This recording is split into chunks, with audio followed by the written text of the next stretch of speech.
Monsieur le maire, mes chers collègues, en novembre dernier, nous étions plusieurs groupes à vous interpeller sur le soutien aux clubs sportifs en cette période de crise sanitaire. Que constatons-nous aujourd'hui? Finalement, vous reconduisez pratiquement à l'identique les subventions précédemment accordées. La hausse globale de l'enveloppe budgétaire est très minime. 28 000 € de plus sur près de 3 millions, soit même pas 1% de hausse. Cependant, un point important nous a interpellés dans les conventions qui accompagnent l'octroi de ces subventions dans son article 2 et les obligations des parties. Nous tenons à le développer ici.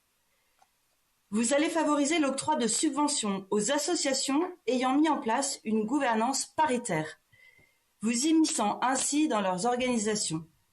La vie associative est riche à Lyon et l'action de ces associations est dans le contexte actuel plus que jamais indispensable. À l'heure où certaines associations se plaignent souvent d'avoir du mal à recruter des bénévoles ou encore plus à trouver des personnes prêtes à prendre des responsabilités en leur sein, cette mesure nous apparaît comme extrêmement contraignante et surtout complètement liberticide. Le rôle de la mairie n'est-il pas tout simplement d'encourager l'engagement à Lyon plutôt que de lui imposer de nouvelles règles à respecter?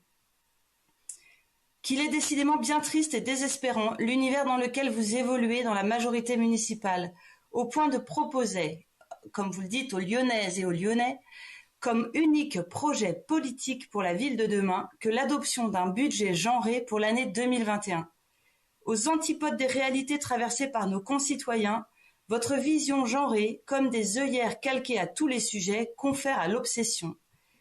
Est-ce qu'à ce point le monde dans lequel nous vivons vous effraie ou vous échappe pour que vous le réduisiez sans cesse à la caricature? Vous accusiez le Tour de France d'être machiste avec les mannequins remettant les maillots jaunes sur les podiums.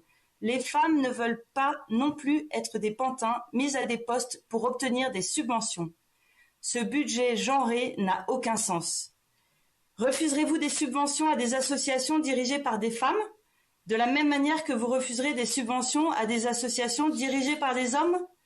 La réponse est évidemment non, c'est donc discriminant, clivant. Je pense aux maires lyonnaises, Guy, Vité, Brasier, courageuses et sans complexe, qui n'ont écouté que leur courage et leur passion pour développer leurs propres affaires avec autorité et conviction sans besoin d'une quelconque intervention réglementaire. Je pense aux pionnières lyonnaises, Louise Labbé, Pauline Jaricot, Eugénie Niboyer, Julie-Victoire Daubier, Élise Rivet, Philomène Magnin, Lucie Aubrac et tant d'autres que chacun a à l'esprit. Qu'à la suite de ces lyonnaises emblématiques, les lyonnaises d'aujourd'hui osent, qu'elles débordent de générosité, qu'elles prennent des responsabilités au sein de nos associations, oui, qu'elles soient présidentes, trésorières ou encore secrétaires générales, non pas pour obéir à la parité, qui nous sera demain imposée par votre majorité, mais bien parce qu'elles en ont envie et qu'elles veulent mettre leurs compétences et leurs talents au service des autres.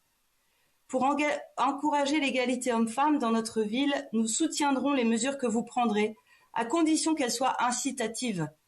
En revanche, nous serons toujours fermement opposés aux mesures contraignantes et réductrices de liberté, comme celles que vous nous proposez aujourd'hui à travers le budget dit genré. Votre obligation de parité remet tout simplement en cause la liberté d'association instituée par la loi de 1901, qui est, je vous le rappelle, une valeur constitutionnelle. Je suis la première convaincue qu'il est bon et urgent pour notre société que les femmes prennent leur part dans la vie de leur ville, et ce, à tous les niveaux, associatifs bien sûr, mais aussi économique, social ou encore culturel. Je crois profondément en la parité des hommes, en la complémentarité des hommes et des femmes. Monsieur le maire, évitez de distinguer systématiquement femmes et hommes à l'heure où nous avons besoin de retrouver du commun. Le rôle du maire n'est-il pas de rassembler plutôt que de contraindre? Il nous faut absolument encourager l'engagement citoyen, créateur de liens sociaux dont notre société a tant besoin, et ce, sans aucune contrainte. Arrêtez de créer de nouvelles règles, laissez nos associations libres de mettre en place la gouvernance qui leur convient. Je vous remercie de votre attention.